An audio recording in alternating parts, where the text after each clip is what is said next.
amigos de Entre Todos, el día de hoy estamos de manteles largos porque justo ayer se llevó a cabo aquí el 11º foro de impacto social y fue uno de los conferencistas, es el doctor Rodolfo Lassi, es doctor en ciencias e ingeniería y tiene una vasta experiencia en cuanto a información del medio ambiente y más. Ayer nos tocó un poquito estar ahí al pendiente de su conferencia, que se abordó los temas de desigualdad de cambio y la gestión climática en forma muy general. Bienvenido y gracias por estar Entre Todos. No, gracias a ustedes por tenerme aquí en Torreón, en la Universidad Tecnológica de Torreón, y fue para mí un gusto pues intercambiar y presentar un reporte que yo preparé para la UNESCO, es el último reporte de la UNESCO en materia de cambio climático. Y efectivamente lo que hace este reporte es analizar cuáles son los impactos diferenciados en el planeta del cambio climático y los impactos o los efectos que las políticas climáticas tienen en distintos sectores, comunidades y países, ya que algunos de estos sectores, al igual que los territorios, son vulnerables a ciertos eventos meteorológicos extremos que están asociados con el cambio climático y que son, digamos, los primeros estertores pues, de una modificación planetaria a las condiciones ecológicas que pues, gozamos el siglo pasado y ya cambiaron en este siglo. Sí, ayer no sé cómo usted detectó a la audiencia con respecto a los datos que posiblemente causaron como que un poquito más de impresión. ¿Cuáles serían y cómo es que vio también la participación de las personas en este foro?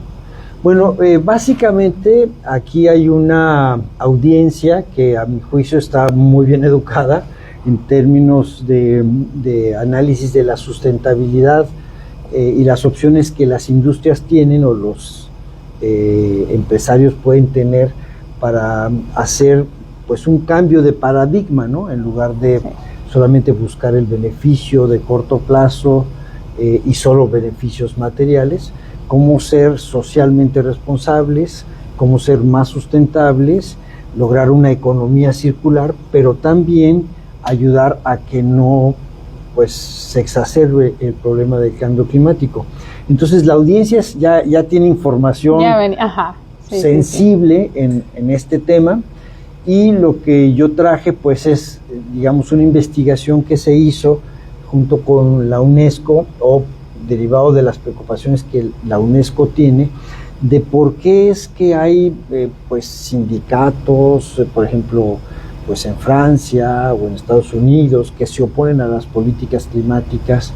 ¿Qué está pasando con la exclusión de todos esos sectores que pues trabajan todavía en industrias que son altamente contaminantes y que pues tienen que migrar a industrias que no lo sean, ¿no? ¿Qué pasa con todos estos nuevos dispositivos que pues nos pueden ayudar a lograr lo que llamamos la neutralidad de carbono? O sea que podríamos nosotros tener unas economías sanas con industrias limpias, pero ahorita los usamos de manera marginal, ¿no? Estoy hablando de los autos eléctricos, los paneles solares, los calentadores solares de agua y muchas herramientas que de alguna manera ya están desarrolladas tecnológicamente, pero no se han masificado. Entonces, ¿dónde está la transferencia tecnológica? Tú sabes que la UNESCO pues, es una institución de Naciones Unidas que se dedica a la educación, pero también a la capacitación, al desarrollo de la investigación y la tecnología. Entonces, las preocupaciones de UNESCO están en ese ámbito en donde dices, pues hay una especie de angustia entre colectiva y global de decir, bueno, tenemos las soluciones para evitar el cambio climático, ¿por qué no se aplican de manera masiva? ¿Y por qué cuando se aplican hay gentes afectadas? ¿Y por qué los cambios climáticos son distintos? Más bien, hay muchos escenarios climáticos en el planeta, pero el cambio climático de todo el planeta tiene manifestaciones muy distintas en África que en Asia, en Latinoamérica. ¿Quiénes son esos sectores? ¿Dónde viven? ¿Quiénes son las comunidades más vulnerables? ¿Cuáles son los riesgos que tienen? Y eso es lo que se responde en este reporte que fue publicado hace meses y medio, y el reporte se llama ¿Quién asume los costos? Y aborda precisamente esos efectos diferenciados y los impactos también que son distribuidos en materia de cambio climático entre la sociedad, ¿no? Me preguntas, ¿cuál fue la reacción ante los datos, ¿no? Es que sí. Yo te empecé a contestar con un contexto general, pero los datos son muy dramáticos, entonces la reacción fue de espanto, ¿no? Es que pasa, cuando nos hablan acerca de medio ambiente, lo que se hace en México, como decimos, no va a pasar nada, pero ya está repercutiendo en otro continente, incluso en otro lado, no necesariamente empieza aquí. Exacto. Y cuando nos dan cifras como las que se manejan o los datos que se manejan, solo te asustas y dices, ¿y ahora qué? Ya está mal, ¿y ahora qué vamos a hacer? En realidad el reporte tiene conclusiones y recomendaciones, pero hablando de los datos, este reporte tiene un primer ejercicio que nunca se había hecho, de sobreponer información cartográfica y estadística con base en los escenarios climáticos del IPCC, del Panel Intergubernamental de Cambio Climático, que es el que reúne pues, a todos los científicos del planeta que están en universidades, en los gobiernos, en centros de investigación, analizando el problema de cambio climático, procesan la información y sacan reportes periódicos, ¿no? Entonces, el IPCC creó escenarios, ¿no? ¿Qué pasaría si aplicásemos todas estas tecnologías? Pues podríamos aumentar la temperatura, pero menos de 1.5. ¿Y qué pasaría si no? No, pues llegaríamos hasta 6 grados. Entonces, nosotros tomamos un escenario que es el tendencial, y sobre ese escenario construimos para el año 2050, digamos, normalmente todos los análisis de cambio climático se hacen en periodo, ¿no? 2040, 2060, pero digamos el año intermedio es el 2050, o sea, ¿qué va a pasar en el año 2050 con un escenario climático en donde seguimos en la tendencia de no bajar las emisiones de gases de efecto invernadero? Los gases de efecto invernadero se siguen acumulando en la atmósfera y el cambio climático pues puede llegar a entre 2 y 3 grados centígrados. ¿Qué pasaría en las zonas que son más vulnerables, por ejemplo, a huracanes, a olas de calor, a deslizamientos, a inundaciones repentinas? ¿Quién vive en esas zonas? ¿Dónde están esas zonas? Los que viven ahí tienen las capacidades para adaptarse rápidamente, de aquí al 2050, a estos fenómenos hidrometeorológicos extremos, ¿sí o no? Y encontramos que hay 239 millones de personas que son altamente vulnerables, que viven en pobreza extrema, y que no la van a hacer. No, sobrevivir. O sea, no van a poder sobrevivir. ¿Qué es lo que va a suceder con estos, digamos, seres humanos que están en esas condiciones y que progresivamente van a estar en condiciones cada vez más adversas? Van a migrar, porque no se van a quedar a morir ahí en sus lugares, o sea, van a empezar a migrar como están migrando de Centroamérica hacia México y luego a Estados Unidos, o desde Venezuela para acá. Algunos migran por razones políticas, pero muchos van a empezar a migrar por razones climáticas, ¿sí? Entonces, una primera cifra fue esa, y bueno, ¿y cuántos de esos 239 millones son de México? Pues es 1 millón, ¿no? Entonces, imagínate que en los próximos años nosotros estimamos que va a haber 1 millón de personas que van a tener que migrar por razones climáticas. El primer problema que tenemos como sociedad global es que Naciones Unidas no tiene una definición legal de migrante climático, ¿no? Sí, todos caben en migrantes, así se llama. Sí, hay migrantes, digamos, que son refugiados políticos, hay una categoría especial para eso, hay migrantes económicos, hay otra categoría especial para eso, pero no hay una categoría de migrante climático. Entonces, si alguien en la frontera entre México y Estados Unidos llegase porque ya no pudo producir maíz en la península de Yucatán, ¿qué está sucediendo, ¿no? Entonces, le preguntan, ¿usted por qué viene? No, pues por razones de que llevo 3 años tratando de producir maíz, no se da, se malogra, ya no me quieren dar el seguro agrícola, pues entonces pues tuve que migrar a Estados Unidos a buscar nuevos horizontes, ¿no? Entonces es un migrante económico. Si él dijera, yo estoy migrando porque ya no hay condiciones para producir y vivir del maíz, de la calabaza, del frijol, de lo que nosotros los mexicanos sembramos, entonces entraría en una categoría en donde los recursos financieros que hay para atender el problema de cambio climático se vuelven accesibles a estas personas, ¿sí? Entonces, todos esos 100,000 millones de dólares que se están movilizando para apoyar la mitigación y la adaptación al cambio climático, podrían llegar al migrante climático. Pero no es así ahorita. Ahorita no hay caminos, vamos a decir, de apoyo al migrante climático. Entonces, ¿qué va a pasar con esas 239 millones de personas? Pues que están en condiciones de alta vulnerabilidad, pero de alto riesgo también, y no hay forma de atenderlos. No está visibilizado. ¿Sí? No están visibilizados. Y entonces hicimos también un análisis de las mujeres, porque cuando las familias migran, normalmente primero pues sufren de un problema efectivamente económico, los varones se van a la ciudad o migran más rápidamente, y ya cuando se da el fenómeno como un huracán o una inundación, migran las familias o una sequía extrema, ¿no? Y entonces son las mujeres quienes empiezan a liderar la migración y son altamente vulnerables a trata, a violencia, a hambrunas. Las niñas abandonan la escuela o las escuelas portátiles que luego Naciones Unidas les pone a los migrantes. Y entonces los contingentes migrantes tienen en las mujeres de distintas edades pues a las personas más vulnerables de nuevo, ¿no?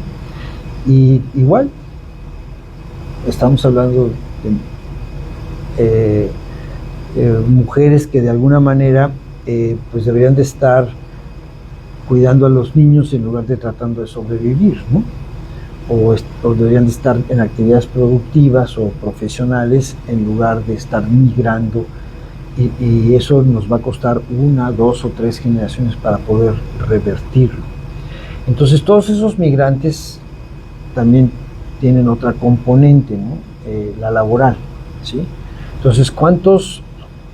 Y pueden aumentar los migrantes, pero bajo otros contextos, ¿no? Entonces encontramos que más de 700 millones de trabajadores se van a enfrentar ya a temperaturas que pues no son propias para un ámbito laboral. O sea, tú no puedes trabajar a 51 grados o 52 grados, que son los picos de temperatura que se están alcanzando en Hermosillo, Sonora, ¿no? Sí, donde yo nací. Y con la temperatura, digo, la humedad, los factores que en otros Tamaulipas, que también afecta de forma diferente. Sí, en Hermosillo no hay humedad. No, pero pensé en el mismo grado, Tamaulipas, Matamoros, acá es un clima extremo y muy húmedo que afecta el ánimo, la producción, o sea, de muchas formas que a diario, ¿no? Sin datos tan específicos como los que nos manejaba, porque al final de cuentas, cuando universitarios que nos ven dicen, eso lo ve uno tan lejano, o muchos no tenemos la información a la mano, como lo que nos acaba de mencionar,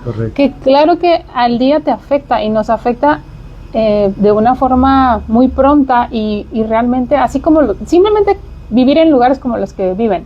La laguna es caliente, es seco el clima, sabemos, o hay gente que nos ha contado que vienen de Matamoros, Tamaulipas, de lugares, es que es insoportable el día para sobrevivir en el trabajo.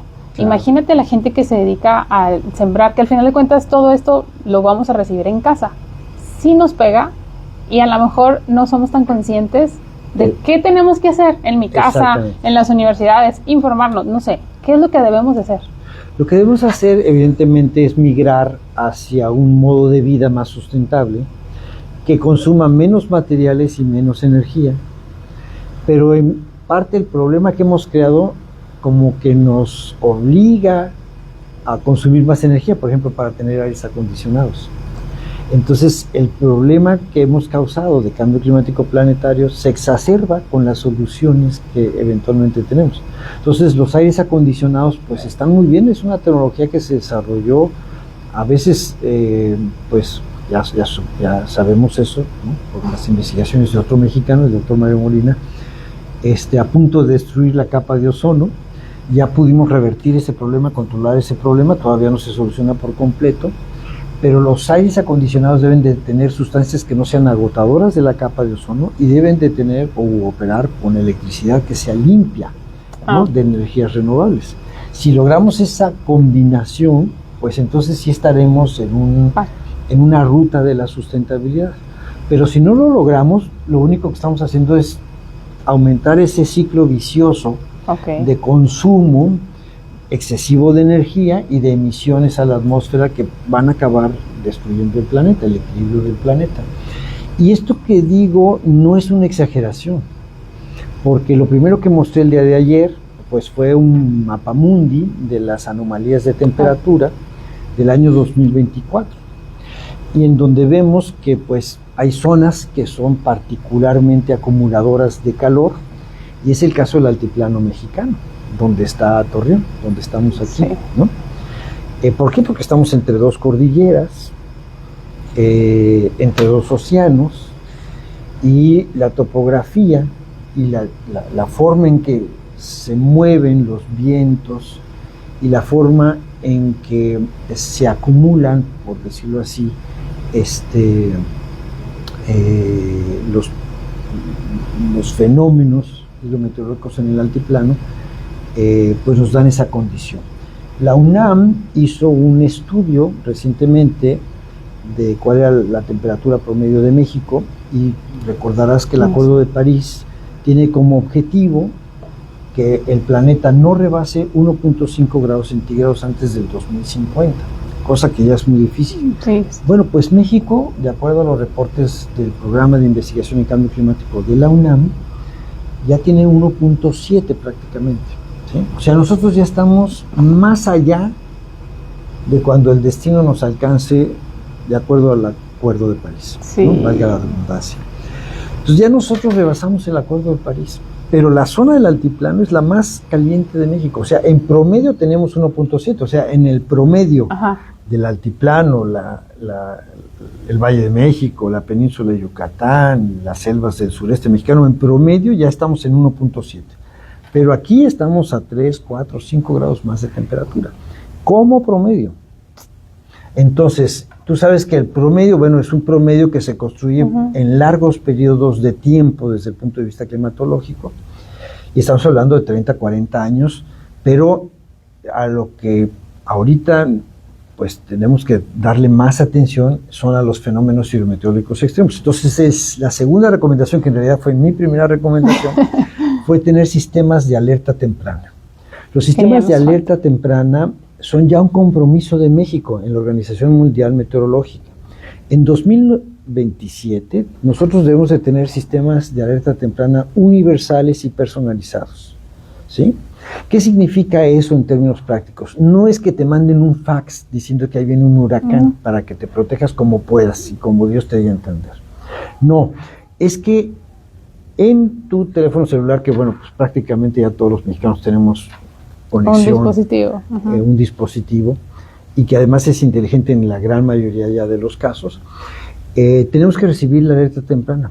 Yo he repetido mucho que el primer derecho climático que ahora tenemos todos los que habitamos en este planeta es saber si nuestra vida está en riesgo en los próximos 15 minutos o 20 minutos.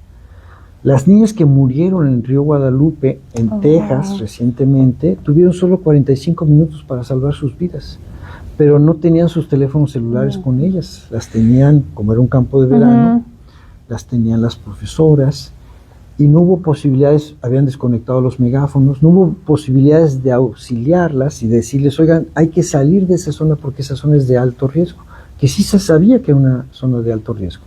Entonces, los sistemas de alerta temprana te deben de indicar, tu vida está en riesgo, tienes que movilizarte a un refugio y el refugio está en tal lugar.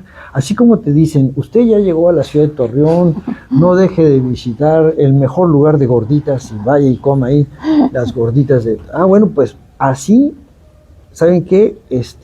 Hay una ola de calor, puede haber un deslave donde tú estás, movilízate a este refugio. Y si no llegas, ellos saben, a través de las empresas de telefonía, dónde estás, y te dicen, oye, no llegaste al refugio, ¿dónde estás? ¿No? Dirígete a este otro refugio porque al que yo te mandé ya está saturado.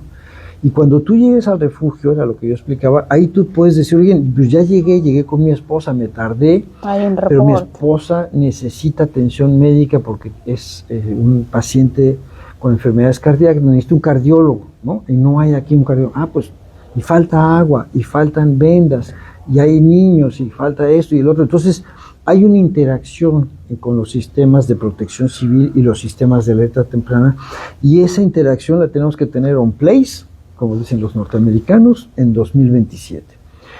Y eso es una recomendación vital, porque es de vida o muerte. Un derecho. Ya lo vimos en Acapulco, ¿no? Con el huracán Otis. Otra recomendación es la transferencia tecnológica.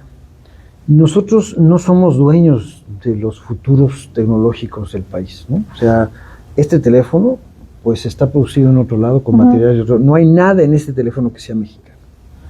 ¿Somos cuántos millones de mexicanos? 120 millones de mexicanos. 120. Aprox.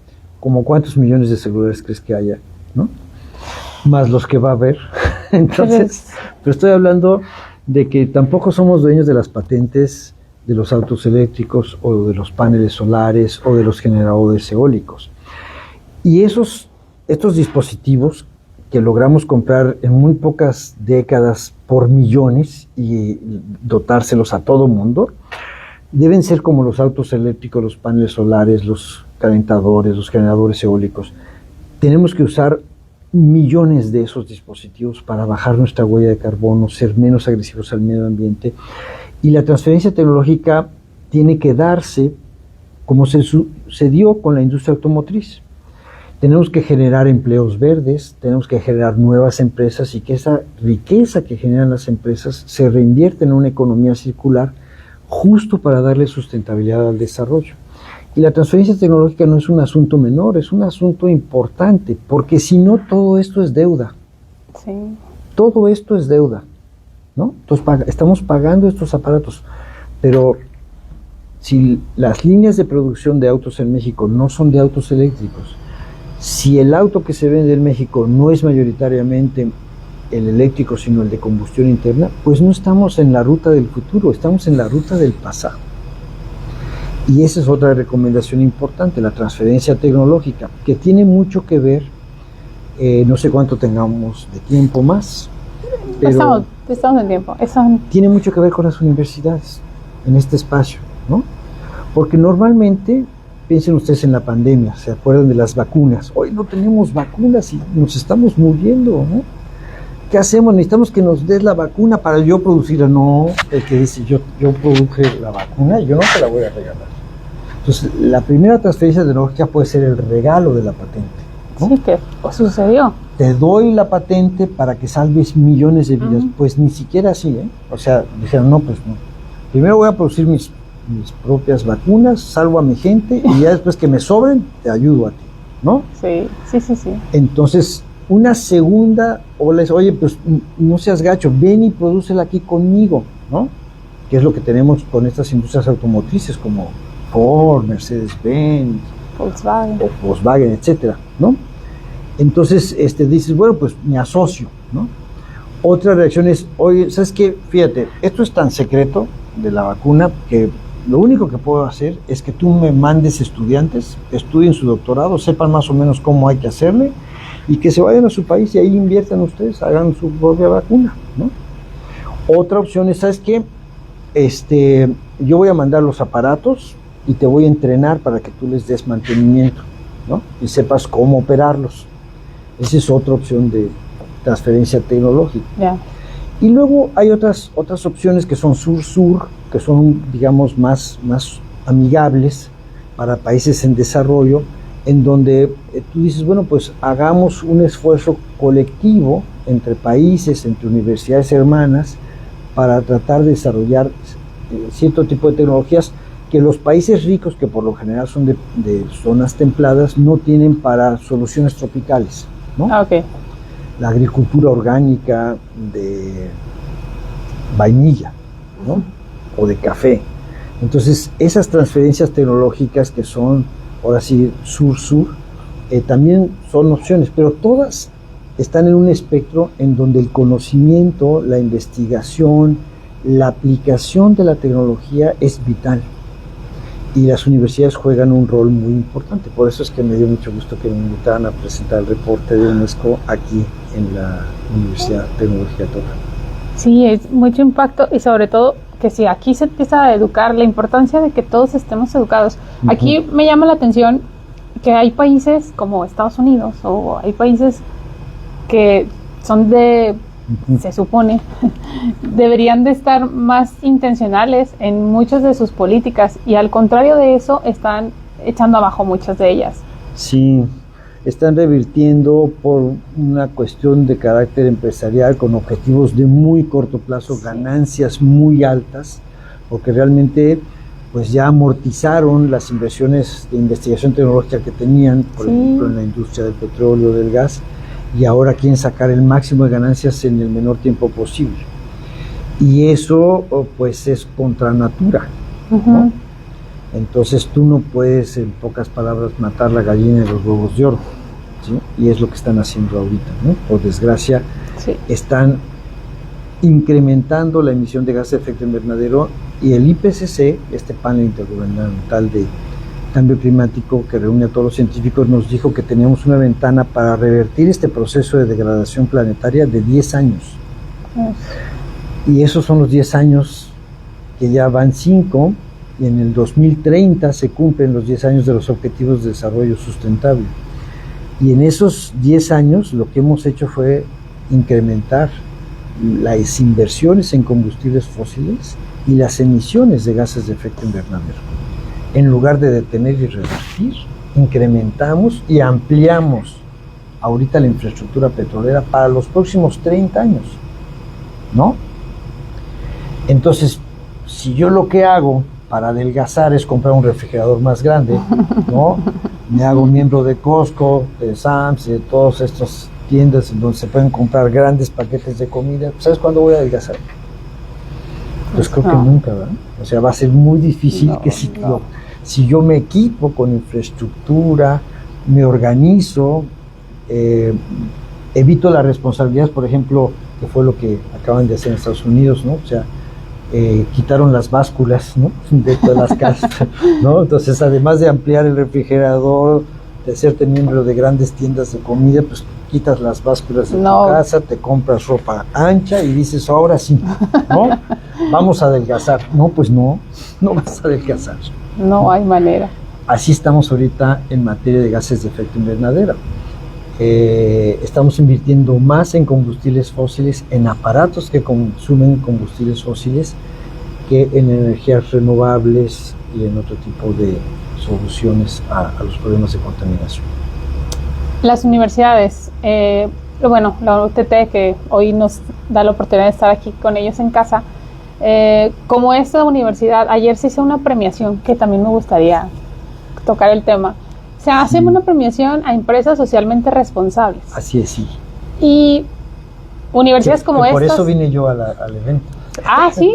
Bueno, no vine a la premiación, sino me llamó mucho la atención de que esta asociación de empresas tengan ese objetivo de ser socialmente responsables. Y dije, viene a hacer otra investigación y a investigar a las empresas que le entran. No, me llamó la atención porque lamentablemente muchas personas y empresas también relacionan el ser empresa socialmente responsable con ser una empresa que apoya a la comunidad regalando cosas, como, no sé, si se va a hacer vamos a regalar despensas, o se va a aportar a niños que se va a dar atención, por ejemplo, en útiles escolares. Y se confunde el asistencialismo social con ser una empresa socialmente responsable. ¿Quiénes son las empresas socialmente responsables realmente?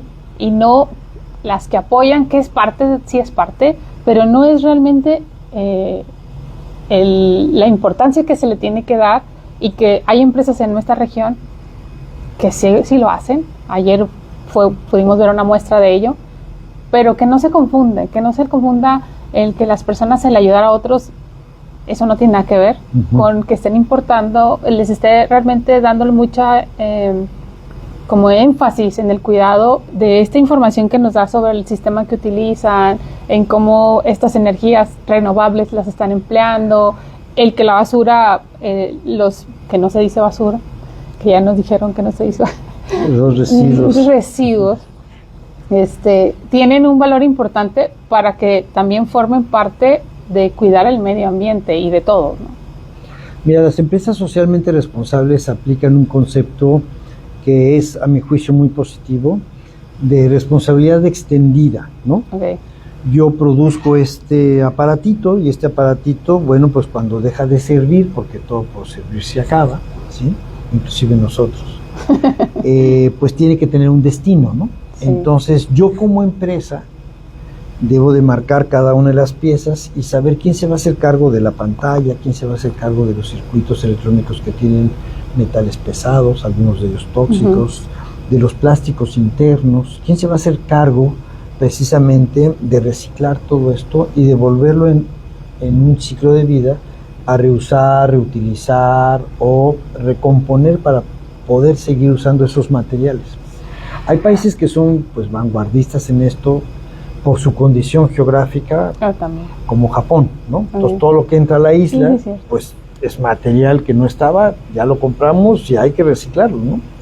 Entonces todos los metales, todo lo que de alguna forma puede ser reutilizable, en Japón hay una legislación sobre economía circular, hay esta responsabilidad extendida en donde las empresas pues ya no quieren tener o volver a tener casos como el de Minamata de contaminación por mercurio o el de plásticos y se les están muriendo o contaminando pues los peces que son fundamentales en su dieta y así.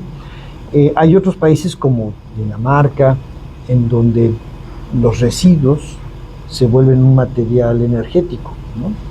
Entonces se reciclan de manera térmica o hay una aplicación distinta a la del reuso de materiales de los residuos, pero son soluciones que de alguna manera se adaptan bajo ciertos principios de responsabilidad a las condiciones locales.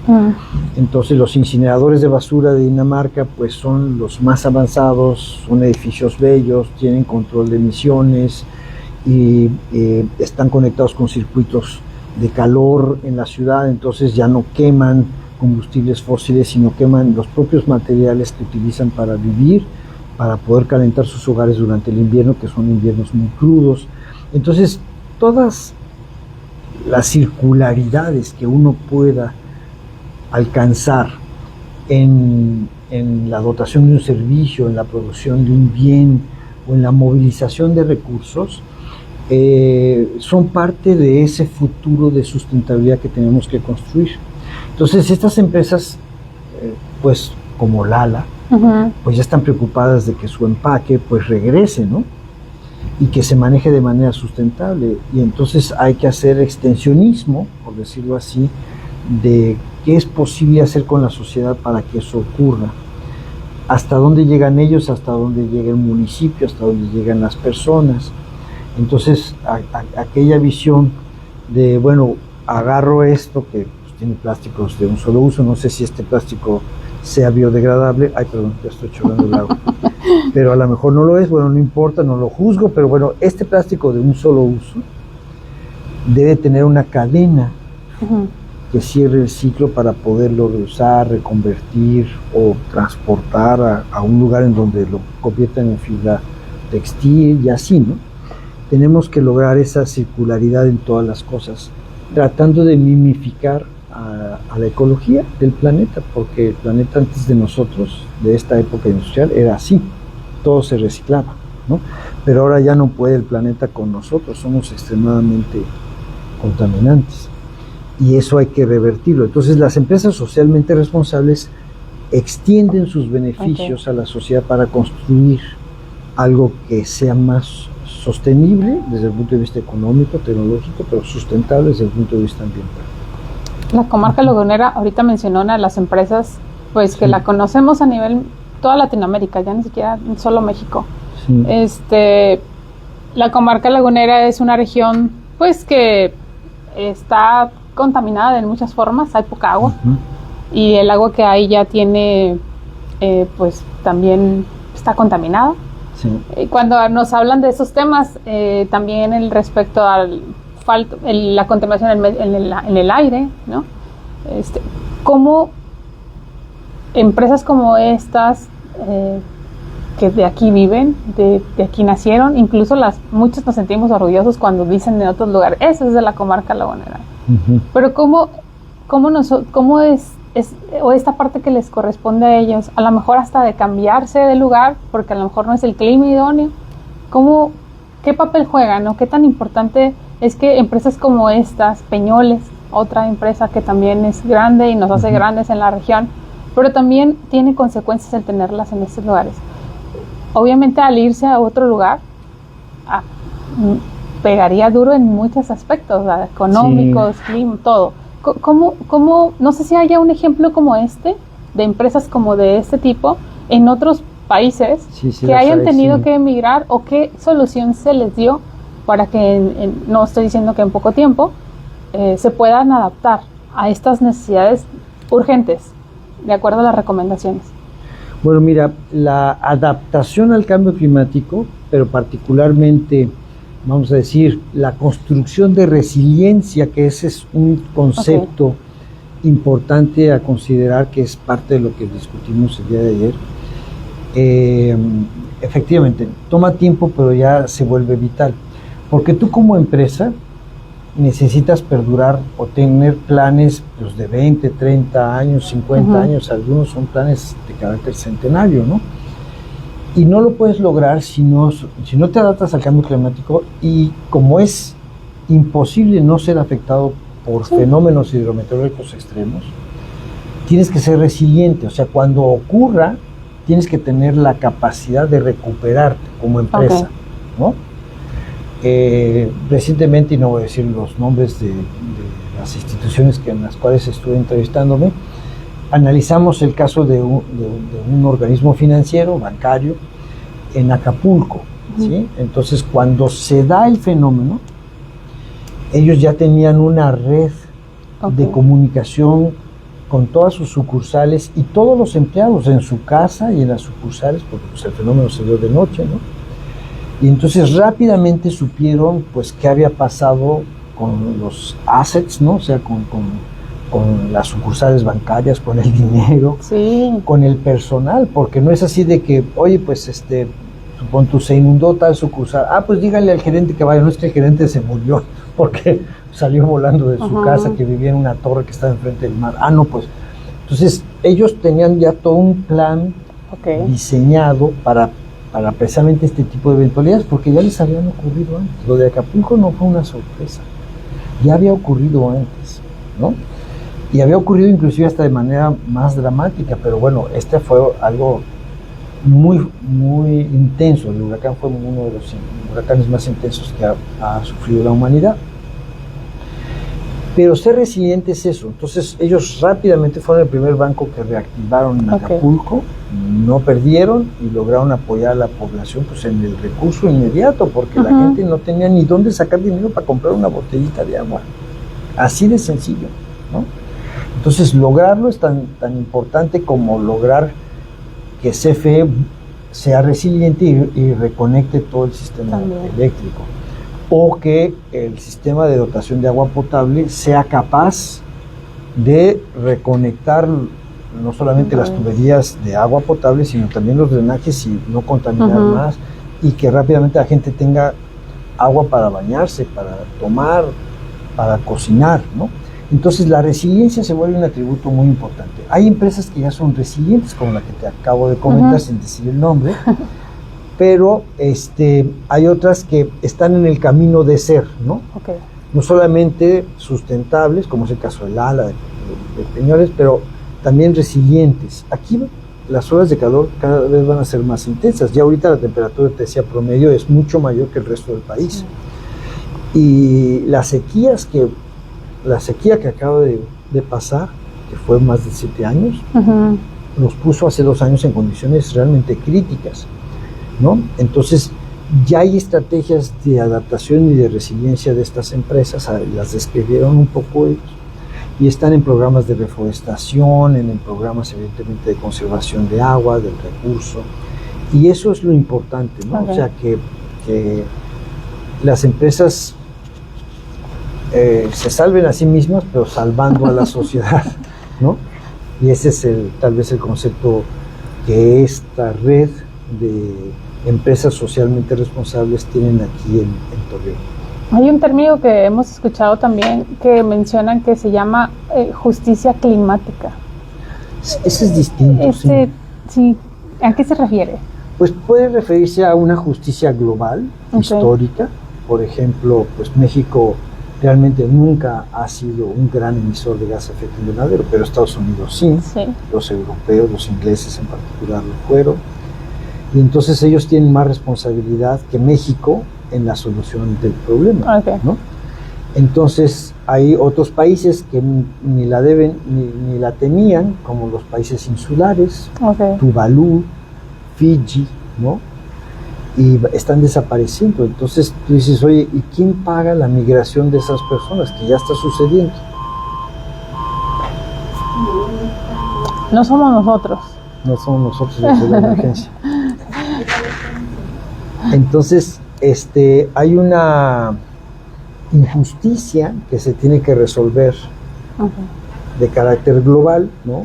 Entre los países emisores y los no emisores, históricamente hablando, y hay de repente elementos de justicia climática locales, ¿no?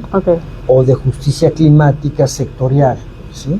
Entonces tú dices, oye, ¿por qué Pemex, ¿no?, que es una empresa del Estado, pues se le permite contaminar con tal de que pague los impuestos y mantenga al gobierno en una proporción, ¿no?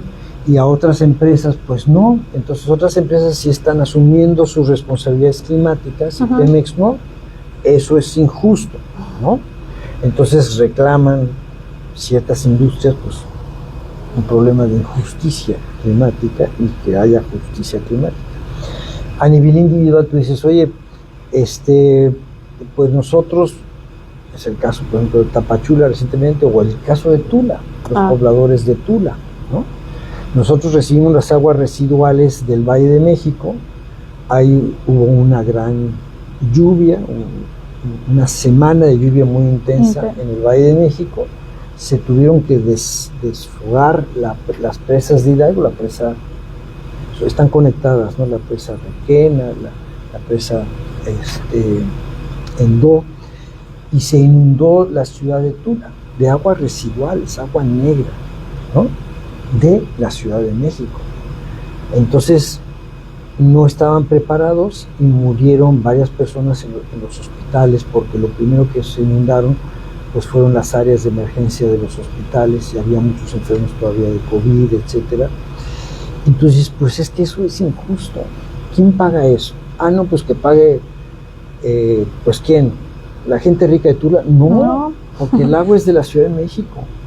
Es injusto que los de Tula mueran porque la Ciudad de México no es capaz de convivir con el agua de una manera sustentable. Y ese es otro problema de injusticia climática, ¿no? Entonces, hay muchas aristas, muchas dimensiones. No está plenamente desarrollado el concepto en la legislación mexicana ni en la legislación internacional, porque es un concepto muy delicado y crea muchas tensiones entre los países. Y entonces se ha evitado mucho en las discusiones y las negociaciones climáticas el mismo concepto de justicia climática por las razones que te digo, ¿no? Entonces, en algún momento algunos países desarrollados, y esto, bueno, lo escuché de viva voz de algunos negociadores, dijeron, oye, pero nosotros tenemos derecho a emitir más porque de nosotros sale toda esta tecnología que les beneficia a ustedes. Tú no tendrías ChatGPT si yo no emitiera estas emisiones. Entonces tú indirectamente, si no es que directamente, te estás beneficiando de mis emisiones. Entonces, pues también paga tú, ¿no? Dicen ellos, yo las hago, tú las consumes de alguna forma. Sí, exactamente. Entonces tú las consumes, tienes un beneficio, sí, pero mi beneficio es en el servicio, pero no es económico ni histórico, ¿no? Entonces los beneficios son diferenciados. La discusión se puede empantanar, bueno, se empantana. Entonces a eso hay que remitirnos siempre. Hay sectores, grupos vulnerables, países que están siendo afectados, que pueden reclamar esa justicia climática, pero la solución no es sencilla. Ni tampoco está estructurada en todas las naciones, ni a nivel de las Naciones Unidas. ¿Políticas públicas urgentes? Mira, políticas públicas urgentes son los sistemas de protección civil, porque pues ya estamos esa es la nueva normalidad, lo que te decía yo de los sistemas de alerta temprana. pero también infraestructura que ya sea adaptada, ¿no? O sea, no puedes reconstruir los hoteles de Acapulco sin tener ya pues materiales que resistan vientos huracanados como los que ya ocurrieron en varios huracanes en Acapulco. Y van a seguir ocurriendo.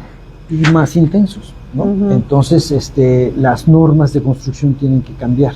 Entonces, nosotros necesitamos modificar, pues sí, los reglamentos de construcción de los municipios más vulnerables del país.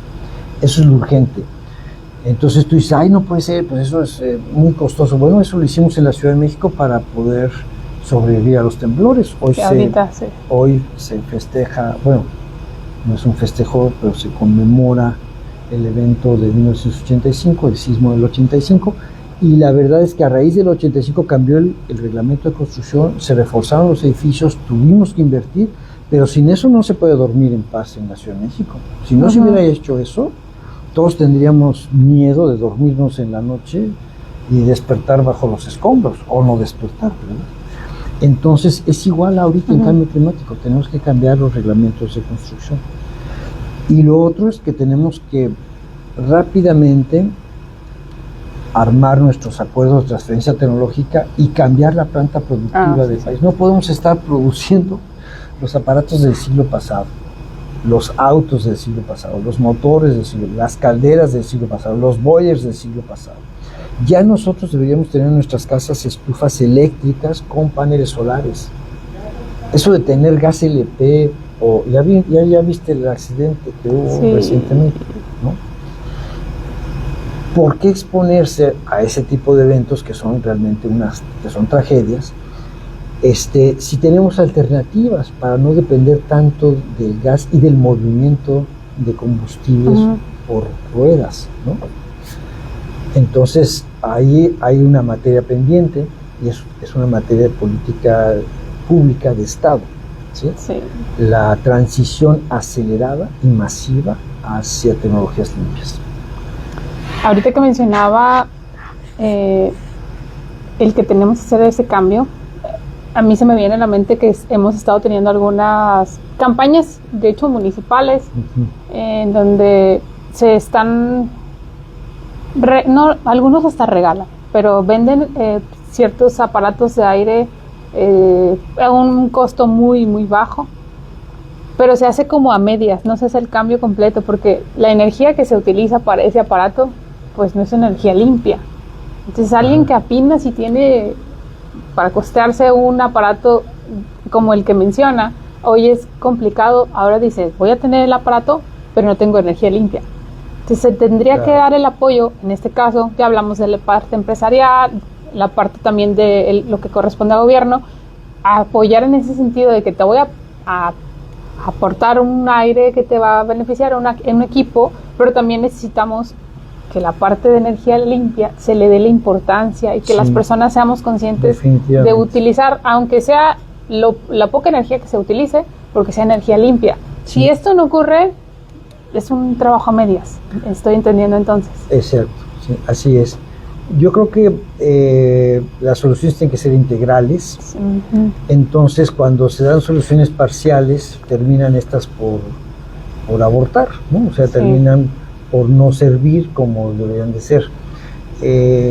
Nosotros, por ejemplo, pues tenemos un vecino muy poderoso en cuanto a consumo y hay millones de autos, de refrigeradores, de aires acondicionados de segunda mano que nos llegan de Estados Unidos. Esta es una región de esa naturaleza. Y ellos están cambiando sus tecnologías y nosotros nos estamos volviendo basureros de las tecnologías del siglo pasado. Eso también es una política de Estado. Entonces tú dices, oye, espérame tantito.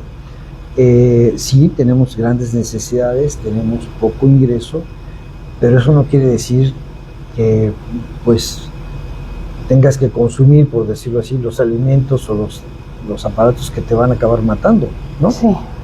Y ahí es donde hay la necesidad de tener buenos acuerdos comerciales y de saber qué sí se puede importar, exportar, qué tipo de tecnologías se pueden, vamos a decir, subsidiar para que se masifiquen, y también qué normas de ciclo de vida, de economía circular, ya se deben de establecer no solamente para la producción local, sino para la importación de materiales, ¿no? Ya.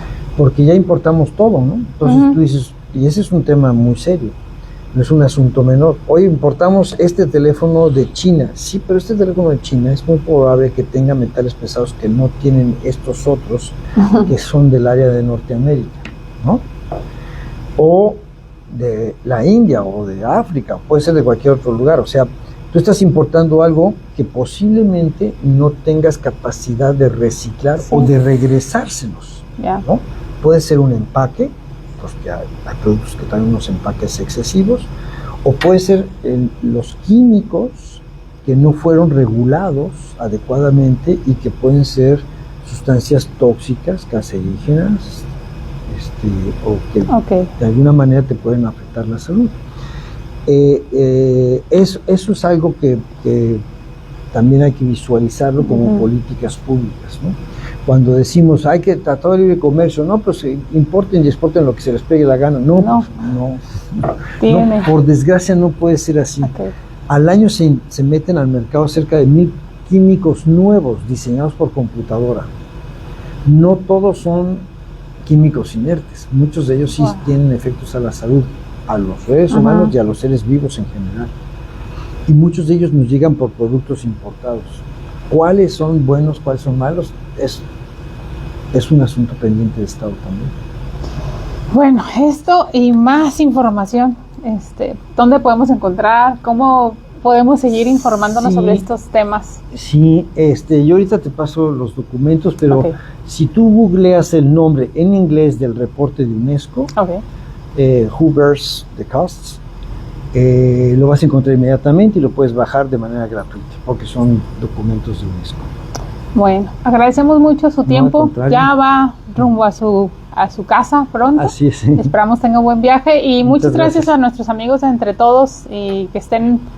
El tema muy importante y realmente esperamos que hayamos juntos hecho conciencia sobre la importancia de poner de nuestra parte lo que corresponde. Para empezar, informarnos. Gracias y hasta pronto. Hasta pronto. Gracias por estar aquí con nosotros.